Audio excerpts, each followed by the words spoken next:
안녕하세요. BTBS의 제이입니다. 오늘은 2019년 3월 온타리오 집 가격 동향에 대해서 한번 알아보도록 하겠습니다. 우선 제가 전문가가 아니기 때문에 이 내용은 그저 참고만 해주세요. 지난 2018년 1월 스트레스 테스트가 적용되고 나서 집 가격에 많이 달라졌죠. 그리고 많이 잠잠해졌습니다. 조금 떨어졌다고 말씀하시는 분들도 있는데 정말 비싼 집들은 떨어졌어요, 사실. 하지만 저처럼 서민들이 살만한 집들은 비등비등하거나 오히려 올랐습니다. 특히 콘도는 무지막지하게 올랐어요. 그렇게 1년 3개월이 지났는데 지금은 어떨까요? 요즘 부동산가의 이야기를 좀 찾아보려고 여기저기 한번 확인을 해봤습니다. 많은 뉴스들을 제가 사실 보고 있어요. 근데 오늘은 한 6가지 꼭지로 한번 정리해 보았습니다. 그 첫 번째로는 금년도에 많은 콘도가 완성된다고 합니다. 즉 콘도 가격이 그전보다는 어느 정도 안정이 된다는 거죠.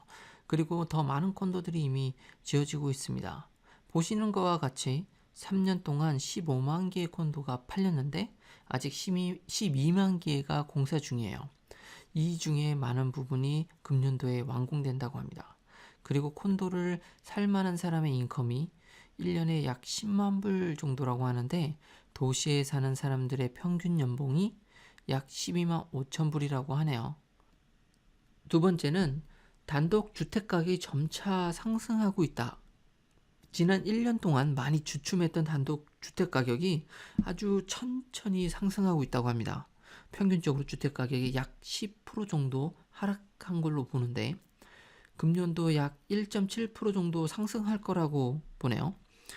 1밀리언을 가정해 본다면 1년에 한 17,000불 정도, 한 1,700만 원 정도 오른다는 거죠. 도시 투베드 콘도 가격이면 사실 GTA, 그러니까 서쪽의 밀튼 정도에는 3베드룸 지하실까지 되어 있는 그런 디태치드 하우스를 살 수 있습니다. 지금 보시는 게 한 달 전, 그리고 요번 달에 토론토 집가격 변화 추인데요. 약간 올랐어요. 뭐 2,000불 정도 오른 건데 이얼리로 보면 5.4%, 1%, 뭐 적당히 오르고 있습니다. 이게 어느 정도 지속될 거냐가 문제인데 이런 것 때문에 뭐 스트레스 테스트가 있긴 있지만 그래도 이미 많이 떨어져 있는 디태치드 하우스에 대해서는 계속 조금 오를 거라고 다들 보고 있더라고요. 자, 세 번째는 렌트 가격의 상승세입니다. 1년 전에 이 스트레스 테스트가 들어오면서 렌트 가격이 굉장히 올랐어요. 근데 1년 만에 더 많이 올랐습니다. 그러니까 보통 1년 연장을 하면서 사람들이 새로운 사람들을 받지 않고 기존 테넌트와 계약을 하는데 그렇게 되면 좀 가격이 정해져 있어요. 이 나라에서 이걸 좀 정해놨습니다. 하도 많이 오르니까 지금 보시면 뭐 토론토 기준이에요. 온타리오 기준입니다. 온타리오. 2017년도에는 1.5% 그리고 2018년도에는 1.8%이 정도를 올리라고 그 이상은 올리지 말라고 가이드라인이 정해졌어요. 근데 이거마저도 계속 오르고 있죠. 그렇기 때문에 렌트값은 앞으로도 계속 오를 거라고 봅니다. 이 스트레스 테스트가 계속되는 한은 아마도 계속 오를 거예요. 그 다음은 대출 금리의 하락세입니다. 미국 금리가 동결이 되었고 금년도엔 아마도 추가 상승은 없을 것으로 예상되고 있어요. 이에 맞춰서 캐나다도 동결되고 아마 더 내려갈 것이 확실하죠. 그러다 보니까 시중은행들도 그에 맞춰서 금리를 내리기 시작했습니다.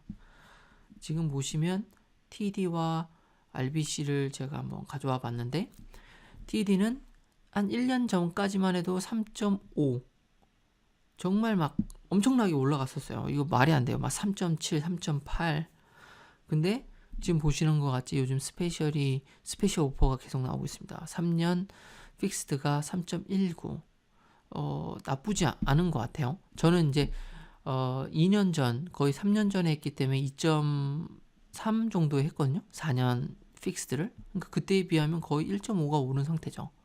그리고 RBC는 3.27. 신한은행은 아직도 꽤 높아요. 근데 한국 분들은 신한은행을 많이 이용할 수밖에 없는 그런 사양들이 있습니다. 뭐 유학생 신분으로 집을 사야 할 경우에는 신한은행 같은 경우에는 해주지만 뭐 RBC, TD에서는 뭐 인정해주지 않는 경우들이 좀 있기 때문에 어쩔 수 없이 조금 높더라도 신한은행을 사용하시는 분들이 있어요. 그래도 조금씩 내려가고 있습니다. 다. 대출 상환 기간이 25년에서 30년으로 올라갈 수 있는, 길어질 수 있는 가능성이 보입니다. 현재 이 스트레스 테스트를 통해서 무조건 20% 이상을 다운페이를 해야 되는데 이렇게 내는데도 보험을 들어야 할 경우가 허다합니다.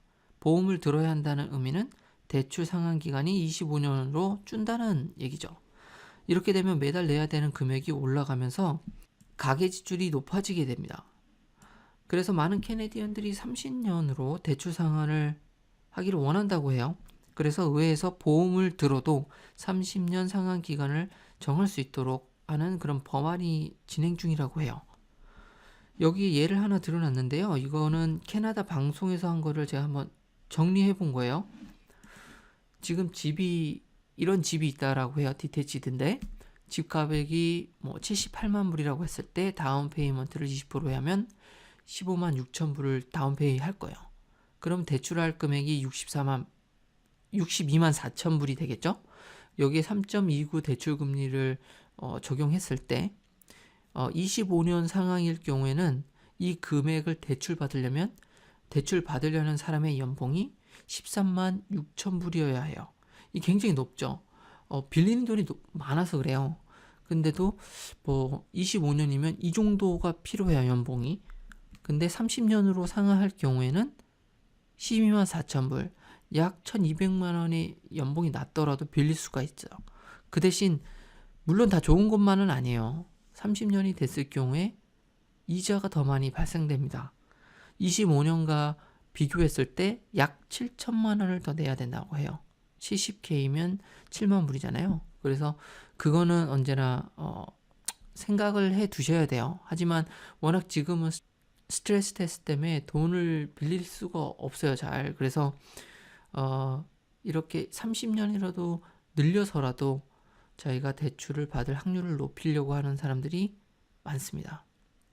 마지막으로 캐나다 총선을 앞두고 약간 뭐 베풀기식의 정책이 계속 나오고 있는데 그중 하나가 바로 첫 집 구매자에게는 나라에서 도움을 주는 그런 법안이 진행 중에 있어요. 아주 혹하는 그런 내용이죠. 이게 나라에서 연방에서 이제 제공해주는 브로셔 같은 건데 지금 보시면 인슈어드 모기지라고 하면 보험이 든 대출 상품이에요. 뭐 아까 말씀드렸듯이 뭐 20% 다운페이를 하더라도 요즘에는 보험을 들어야 하는 경우가 허다하기 때문에 이런 경우들이 있습니다. 지금 보시면 집값이 40만 불이라고 했을 때 다운페이먼트 2만 불을 하고 그럼 모기지가 38만 불이 되죠. 그러면 여기서 먼슬리로 나가는 코스트가 1,900불인데 이 나라에서 지금 진행되고 있는 걸 적용하면 인센티브가 약 10%. 그러니까 오래된 집이면 5%, 5년 이내에 지어진 집이면 10%. 그래서 4만 불을 인센티브로 준다고 해요. 그러면 한 달 기준으로 했을 때 약 200불, 225불 그 정도 할인을 도움을 받는 거죠. 그래서 결론적으로 모든 것들이 지금 사람들로 하여금 집을 구매하기 쉬운 방향으로 흘러가고 있습니다. 아마도 금년도 말이 되면 슬슬 멀티 오퍼가 붙지 않을까 조심스레 예상해 봅니다. 오늘은 집 관련 동향에 대해서 알아봤습니다. 감사합니다.